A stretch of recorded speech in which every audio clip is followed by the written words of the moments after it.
The National Broadcasting Company presents The Adventures of Sam Spade, Detective.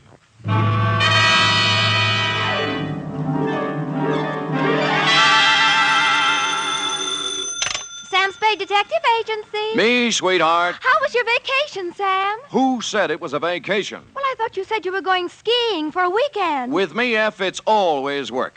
Do you know you can get killed on skis? If you say so, Sam. Yes. Most people just break their legs. Most people pick some easy little slope, the cowards. But I know a ski run up near a town called Lucerne that's sudden death. I know a ski run called the Backbreaker. Really? How dull. And one they named Suicide Drop. Effie, stop trying to top me. You just can't. This was the deadliest ski country ever seen. You just sit there while I do a Christiania swing down Market Street, a Geländer sprung up the stairs, and a telemark right through the door with a tale I took out of the deep freeze only last night. The Chateau McCloud Caper.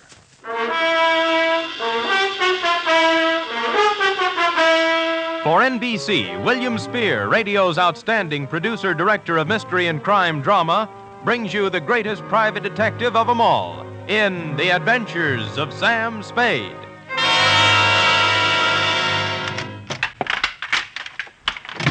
Effie! Oh, Sam. Take off those skis. I just wanted to prove I could do it. I did a herringbone up the stairs. And those clothes. I'll just bet you've rented all those things, Sam. You were never in the snow country at all. So, you don't believe me, huh? Well, here, doubting Effie, I brought you proof. And don't tell me I rented this. A snowball. Yes. Sam! A real snowball. Yes, I brought back 2 of them in a thermos bottle. Where's the other one? I threw it at a policeman. It was freezy, soaked with water and ice. Oh, Sam, you're wonderful. I can't believe that you had trouble this weekend. Oh, no? You cut that snowball open and you'll find a blood-stained bullet inside of it. And behind the bullet lies a tale. Ready? I'm always ready, Sam. Yes. Date, fill it N2, Sierra County Sheriff's Office, Lucerne, California. From Samuel Spade, San Francisco, license number 1375596. Subject, the Chateau McCloud Caper. Dear Sheriff, you run a neat little county up there at Sierra, and I hate to be snide, but when my train steamed into the cold mountain air of your lovely little village of Lucerne, I knew the chill of death was afoot. It had to be. The place was too beautiful to last. The background hills were right out of the Alps, the snow from Grandma Moses, and the rustic buildings that snuggled under the mantle of white were just too cute for words. It was abnormally perfect. Something had to give. Hello there. Well, You were the only young man who got off the train. Are you from McCloud? well, I'm supposed to find a Chateau McCloud. Oh, what do you know? I got the right man on the first try. Good. Rufus sent me down to pick you up. You could pick me up almost any time. Well, that took a little chill off the day. Shall we go? Ooh, mush. Mush.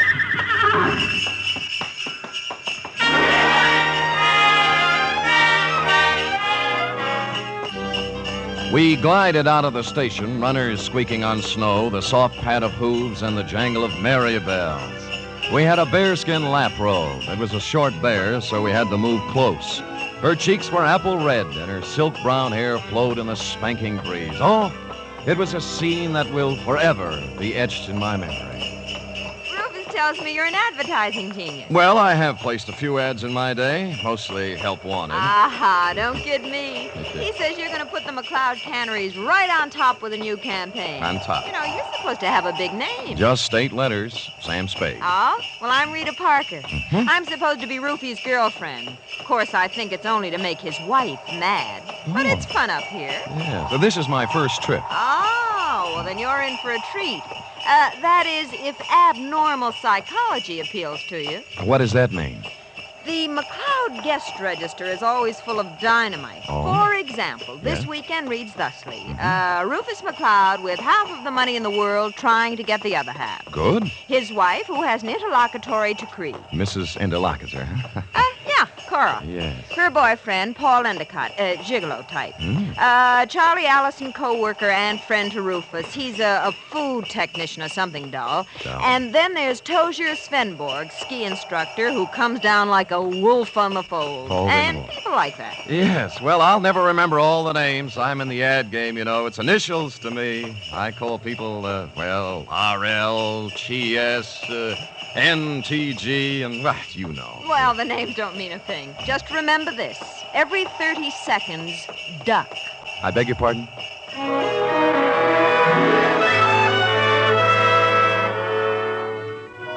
The McCloud estate was 8 miles out of town, and it seemed we were there in no time at all. Rita Parker hustled the Alpine buckboard and mare into a stable while I went up to the chateau to meet my employer, Rufus McCloud. It was more of a Swiss chalet, you know, where the second floor is larger than the first. And I guarantee that no one in Switzerland could have afforded this chalet, even with the second floor the same size as the first. I walked in and found Rufus, big and red-faced, standing in front of a fireplace that could easily have roasted a brace of oxen, rump to rump. Of course, you're Sam Spade. I am, Mr. McCloud. Well, you came at an opportune time. There's no one around to overhear our conversation. I suppose you wonder why I hired a detective for a place like this. Well, not especially. I go where the people go, and the money. You'll be paid well for your time and trouble. I must be quick. In essence, this is my situation. Yes. Earlier this week, I received an anonymous letter saying that if I invited the guest list I'd planned for this weekend, there might be serious trouble. Here's the letter. Keep it to yourself. It's a Los Angeles postmark. I see. Well, we might start by tracing down this typewriter through an L.A. detective agency. Every one of my charming guests is from Los Angeles. One of them wrote it, if you ask me. Very likely. I want to know who wrote it, if I can, but more than that, I wonder what serious trouble the writer is referring to. The girl you sent to pick me up said you had a very volatile group of people assembled. Yeah, perhaps they're high-strung individuals, but they're civilized. I'm sure their conflict would never get beyond a cutting phrase or two, or perhaps a punch thrown here or there. Well, then you really don't believe you'll have any trouble? Yeah, I don't know. I thought it would be advisable to have a man like yourself around. Yes. One who deals in trouble professionally.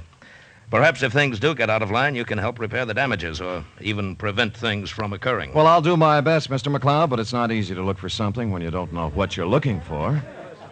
Oh, here they come, Spade. Oh. Back from the ski runs. Oh, I told them you were handling an advertising campaign for my canneries.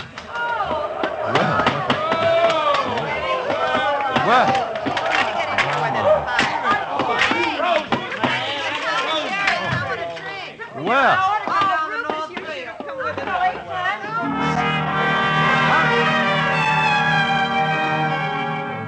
They came stamping in, pulling off gloves, unzipping parkas, and if it hadn't been for the grown-up dialogue, looking all the while like a group of carefree children.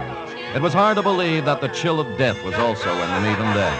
I couldn't keep my eyes off one of the particular members of the group, Mossberg ski boots, Chinese vermilion downhill pants, and a candy-striped parka, which she now pulled over her lovely head. The sweater she wore underneath was, I'm sure, designed for someone much smaller. A dachshund, perhaps? Is this the advertising man you've been telling me about, Rube? Oh, Mr. Samuel Spade, my half-wife, Cora. Well, how do you do? Glad you came, Sam. We can always use another sport in the crowd. Hey, everybody, shut up! Introducing the incomparable, fabulous Mr. Samuel Spade. Yes. Hiya, Sam. I'll give them to you fast, Sam. Me, Paul Endicott, Rita Parker, Charlie Allison, Tozier Svenborg. That's Charlie's the one who doesn't ski. I'll take snowshoes any day. I can't get anywhere in snowshoes. You've heard, perhaps, of the tortoise and the hare? Rufus, ring for some drinks. Tom and Jerry's, hot toddies, coffee, grog, something. We're having hot buttered rum. The stuff's warming in the kitchen. Well, get it up, get it up. Right away, Cora. And as for the rest of you, ready? A one, a what? two, a three. What? Oh, Phil, yeah. Old Main, shout till the rafters ring. Stand and drink a toast once again. Let every loyal Maine man sing. Oh, do-de-do-de-do. Ring to all the happy. They took up the song with a gusto, lifting imaginary drinks into the air, and it was all very jolly. For a party that was supposed to be fraught with danger, this one certainly started out in just the opposite direction. The drinks came, and things got even merrier. Lunch was served, and afterwards I slipped into some outdoor gear and strapped on some skis. Everybody scattered different directions. Rufus McCloud and I skied to a place 3 miles away called the Halfway Cabin. Between the chateau and the cabin was a small lake called Royal Lake, completely frozen over. Rufus stood in front of the cabin, firing a .30-30 at a target set up down in the woods to the east. What do you see through the glasses, Spade? 2 bullseyes and nothing outside of the 8-ring. That's great offhand shooting at this range and standing on skis. Well, I can do much better than that. Watch this. See that silver tip on that big Norwegian fur over there? Yeah? I'll cut it off. Hey, look out! What? What? Well, he came swooping out of nowhere, Spade. I swear he did. Well, I think you hit him. Who is it? It's Paul Endicott. No, he's up. Good. There's Cora with him. Well, you told me nobody was supposed to be skiing in that area. Yeah, they're not. Well, here he comes, and he looks plenty mad. What do I care about him? He's just after Cora for the money I give her, that's all. You're going to kill me, you stupid fool. You weren't supposed to be skiing there, Endicott, and it was an accident. Oh, yeah? Well, that was no accident. All right. You keep Knock off out the of this. punches. You keep out, or I'll throw one at you. Oh, that I'd love. Paul, now stop it. And the rest of you, quit acting like children. Your boyfriend threw a sucker punch at me, Cora, and even if he is my guest, there's a limit to hospitality. I don't call one punch an even trade for a 30-30 bullet. You weren't hit, so don't start crying. Rufus, I've the feeling you wouldn't mind if he were hit. You wouldn't mind at all. Paul, I've just decided I don't like you without a mustache.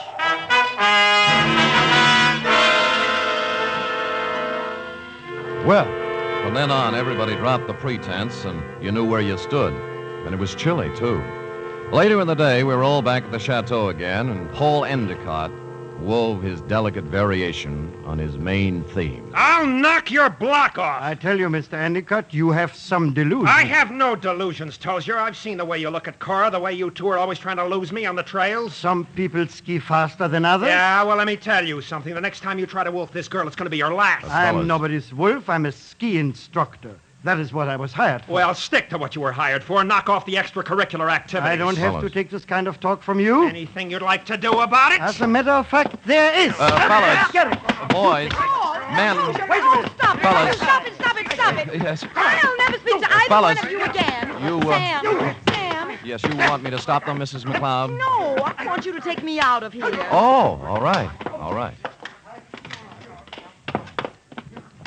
Well, Let's put on our skis and get out of here. okay, here, I'll help you. Oh, thank you. Yes, that's it, gentlemen. Well, even so, won't take a minute. You ready?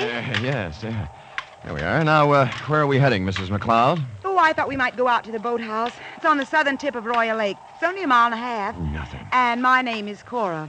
I'm not really Mrs. McCloud anymore. Well, that's kind of rough on you, isn't it, bringing your new boyfriend around all of your ex-husband's friends? Well, I like it up here. Rufus likes to have me. And they're not all against Paul. At least they weren't. But he's on the defensive so much, he's going to make enemies of all of them. Yes, he's off to a rousing start, I'd say. You know something, Sam? I don't care about Paul Endicott, really. Or Rufus McCloud, or Tozier Svenborg, or anybody. I just care about Cora McCloud. Well, now, that's a good, honest answer. You know, most people wouldn't be that frank. But, Sam, Yeah? I haven't known you long. Well, I like your style. Style? I could care about you.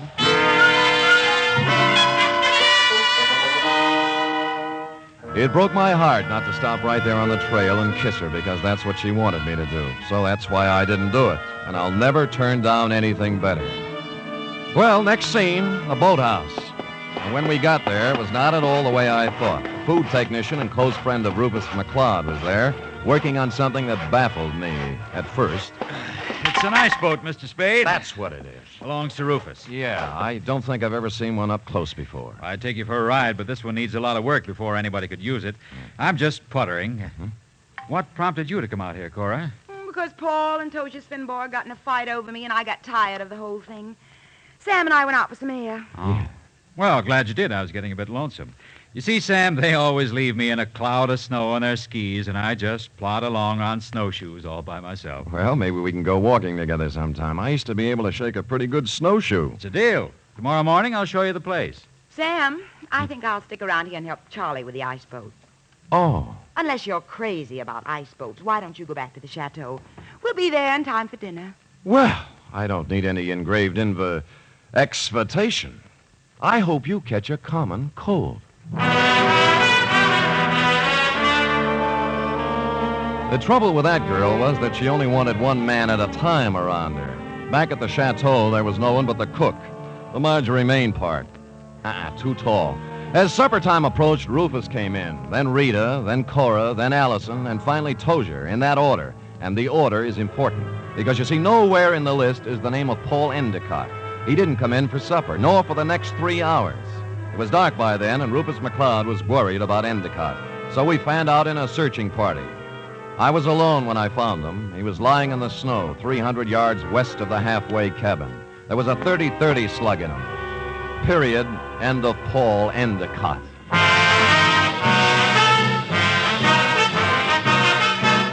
You are listening to the weekly adventure of radio's most famous detective, Sam Spade.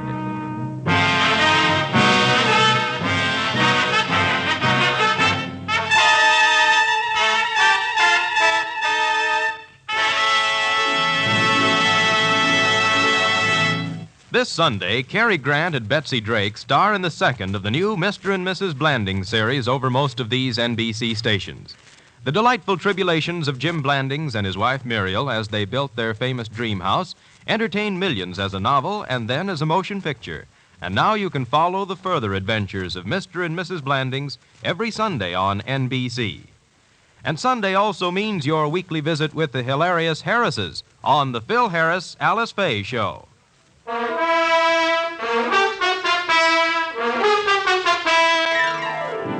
And now back to the Chateau McCloud Caper, tonight's adventure with Sam Spade.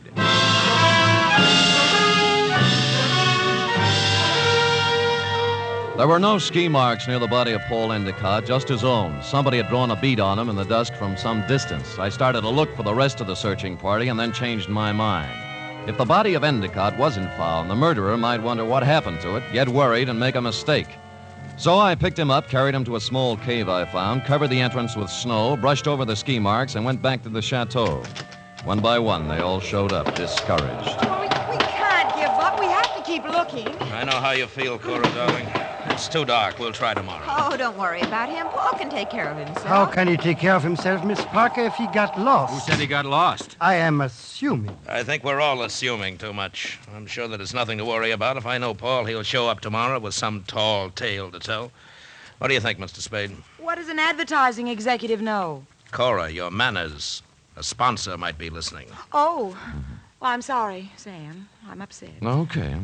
Frankly, I don't know what to think. But if I were a detective, I'd hazard a guess that Paul met with foul play. Oh, nonsense, Spade, nonsense. Come on, everybody, let's have a drink and have some fun. Paul will be back, and even if he isn't, who really cares? Scotch for me.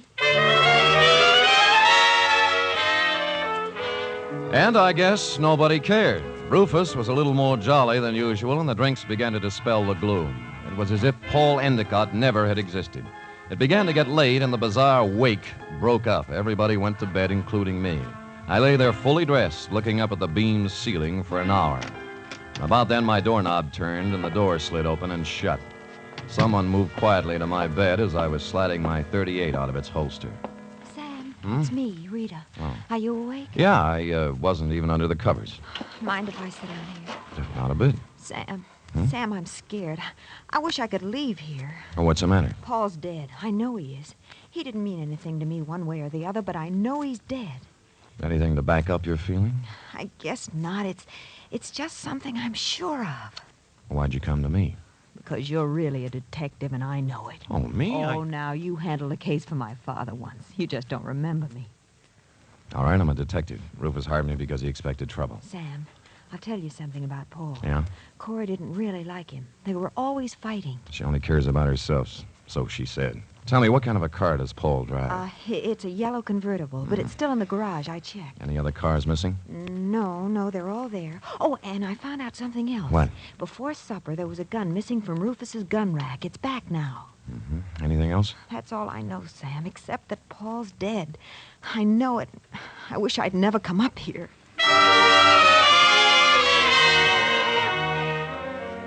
After she left, I dressed for outdoors and climbed through the bedroom window. It was still and quiet, and it was a quarter moon when I skied away from the chateau. I wanted to look the land over myself before the next day, when the clues, if any, were trampled into the snow.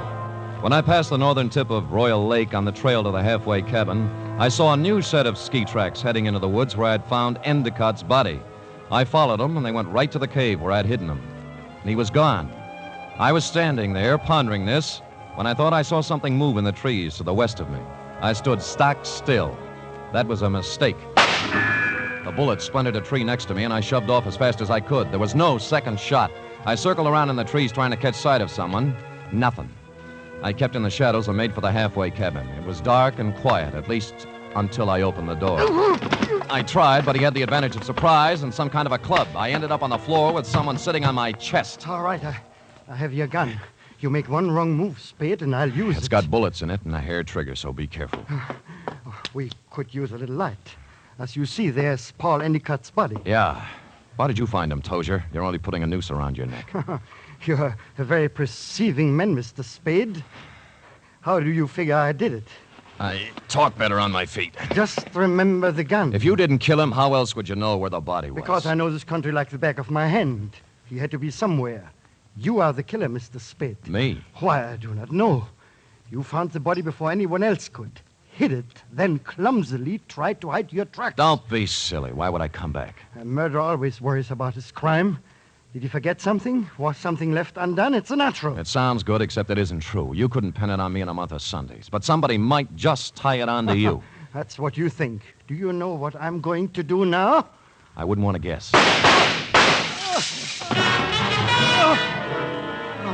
The shots came pouring in through the window, and Tozier Svenborg went down. I saw the flash of a face outside and was gone. I kicked at the lamp, threw the place into darkness, and lay on the floor. Then I crawled over to Svenborg and took my gun back. Well, that was a surprise. It hurt quite a bit. Where'd you get it? Oh, somewhere in the back. Let me see. Yeah, it's at the shoulder level. But he won't die anyway. I'm afraid I misjudged you, Mr. Spade. Go after him. Go after him and catch whoever it was. I can't leave you here. I'll take care of myself. Just leave me your gun for protection. No, I'll stay. Go, please, while there's time. Or are you afraid? I was, but I gave him my gun and left. Outside, there were many ski tracks, but a fresh set led left from the halfway cabin down. They went right to the edge of Royal Lake and then stopped. There were no marks of ski poles on the ice, so I followed the shoreline, looking for some kind of a clue. It wasn't until I reached the southern tip of Royal Lake that my effort was rewarded. Leading up from the ice were a set of footprints, then a set of ski marks. They led to the boathouse. Inside, I found two interesting items. One, a dismantled ice boat with fresh ice on the runners. Two, a pair of skis with snow in the grooves.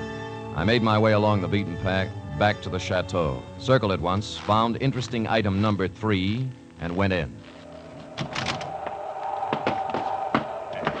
Well, what were you doing up, Spade? Did you hear the shots, too? Yeah, I thought I'd look around. It's cold. Woke me out of a sound sleep, Sam. What was it, you know? Well, I didn't find out about the first shot, Mrs. McCloud. That was fired at me. But the next 3 were fired at a man named Tozier Svenborg. Oh, no. Tozier? How did it happen, Spade? What's it all about? He found Endicott's body in the woods. Dead? Very. I told you, Sam. I told you. Told him what? What do you know about it? Nothing. I just had the feeling, that's all. You know something. Now tell us or I'll slap the rents right out of your hair. I don't know anything at all. I just had a feeling. Who shot Tozier, Spade, and why? I don't know. I was standing with him in the halfway cabin. Somebody shot through the window. Didn't you see them? Don't you know who it was? I was too busy ducking to look. Just answer me one thing. Have any of you been out? Of course not. No. I haven't, and Mr. Allison's in bed. Of course, they all lied. McCloud's shirt was stained with sweat. He'd been moving fast somewhere. The ski pants sticking out from under Cora's robe were wet, and Rita Parker was now dressed when she wasn't before.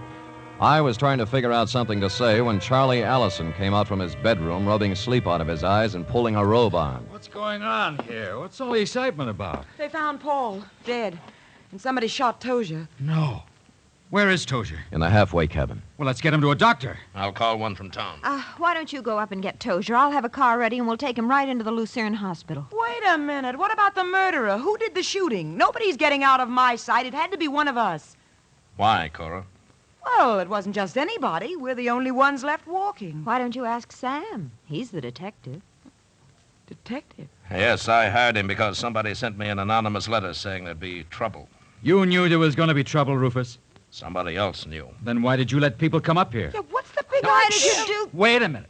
Spade, what did you find out? Well, if you'll all wait here a minute, I'll tell you. When I circled the chateau before I came in, I'd seen footprints leading to a window, not mine. That meant somebody else used the back way in and out, too. I wanted to find out whose window it was, and of course, while I was looking, I remember the apparently dismantled ice boat and the fact that a set of skis were in the boathouse.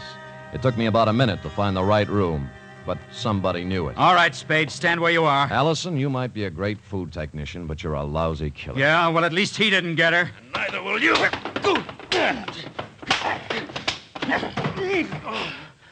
I've got him, Spade. All right, come on, stand up. Come on. You sap. Cora, huh? You think you could get her by killing somebody? Shut up, leave me alone. I'm sorry for you. Sorry for anyone that ever knew her. I'm sorry for myself. She loves me, you fool. What's the matter? I was sound asleep. We found our killer, Mrs. McCloud. Charlie? Yes, baby, Oh, Rufus, it's been a long day. I need a drink.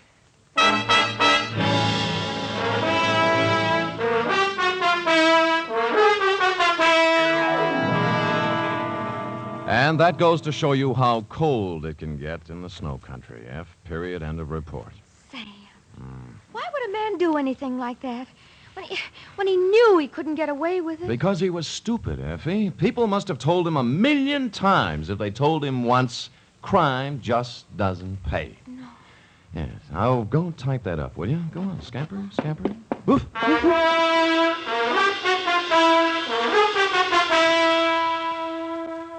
Three chimes mean good times on NBC. Here's news of two important musical events. This Saturday, Arturo Toscanini begins a new Saturday series of concerts with the NBC Symphony. And for his premiere, the celebrated maestro Toscanini will present a special hour-and-a-half performance of Verdi's Requiem. And beginning next Monday, you can hear the first in a new series by the Boston Pops Orchestra. Here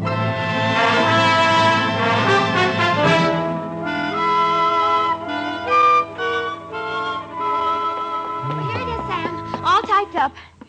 All but the P.S. Page, that is. What P.S. page? Why should it need a P.S.? Sam, you know that this report, to borrow a phrase from you, is full of holes.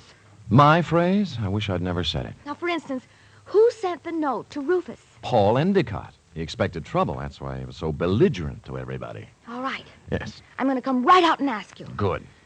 Why did Allison kill him? Well, I thought it was rather obvious, Effie. Cora was leaving Rufus McCloud for Allison, but because Allison worked for McCloud until Cora's divorce was final, they didn't want Rufus to know about it. So they used Paul Endicott as a decoy love affair. But I'll bet Endicott didn't want to give Cora up. I'll bet that was it, Sam. Effie, I don't know how you ever guessed. Endicott saw in it a chance to pick up a buck with a little blackmail. It was just a wild guess, Sam. Yes. And, of course, Allison did ski, didn't he? What do you think? Well, how else could he get around so fast? And he made such a point about those snowshoes. Sam? Yes? If I'd written the caper, I'd have covered that up a little. Come here. Oh, I'm sorry, Sam. I guess I shouldn't have said that. You certainly should not have. You know there's only one thing around here you're supposed to say. Yes, Sam, I know. Shall I say it? Make it fast. Good night, Sam. Good night, sweetheart.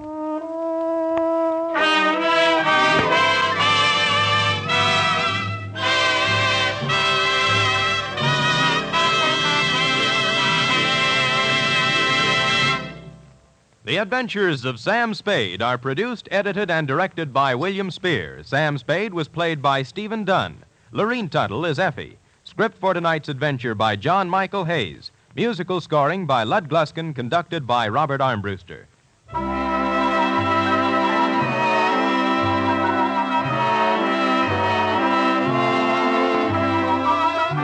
Join us again next week, same time, for another adventure with Sam Spade.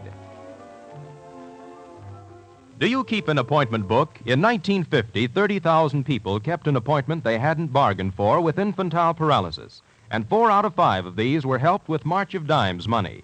We must go on helping, yet we also must be prepared for what may come in this year.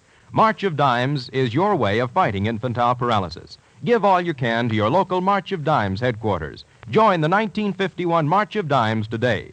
The Magnificent Montague next, then it's Duffy's Tavern on NBC.